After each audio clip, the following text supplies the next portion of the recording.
Hey guys, this is Zerq. How you guys doing? Today I got a special treat for you guys. Um, it's a little battle between me and Jewbagel from last season, and I was very excited, just very excited to match with him and to play with him. And I think it was closer towards the end. And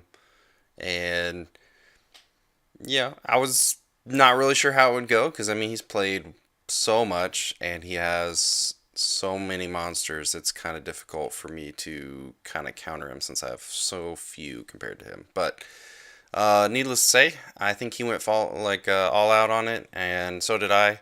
Um, I tried to kind of commentate on as best I could, but really I just try to pick the same 6 to 8 monsters that I typically pick in top RTA, and I think most people do, unless you're kind of changing your team or you're gonna kind of counter. But I don't have enough monsters to really counter most other types of teams, so I have to kind of stick with what I got. So you'll see this is a pretty close game.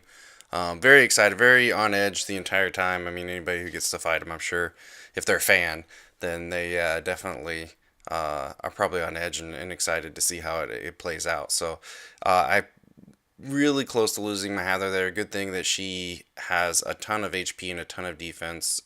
She's running like 20k HP additional and an additional 1,000 defense, and then she's like 101 or so on violent. So she's got a pretty good amount of stats because she's usually the first one people want to take out. Kind of get away a little bit with my Tiana because my Tiana, if he focused down my Tiana instead of my Hather, I think that he may have been able to wipe me because Hather does some damage in there, and obviously the defense break is good and important. So maybe that definitely, I think if he did that, he would have easily beat me at the beginning because I would have lost a lot of damage. She's really my only damage dealer at the moment. The rest is really crowd control. Although you do got to give some uh, caution towards how many crowd controllers I have, but I think his panda would have been able to easily wipe that eventually. So I think what ends up happening here, and I always worry about the panda, getting the panda down to the end is a difficult thing.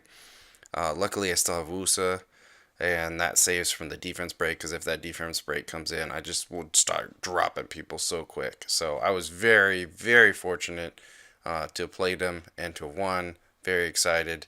Thanks for watching, guys. Hope you enjoyed. See you guys next time.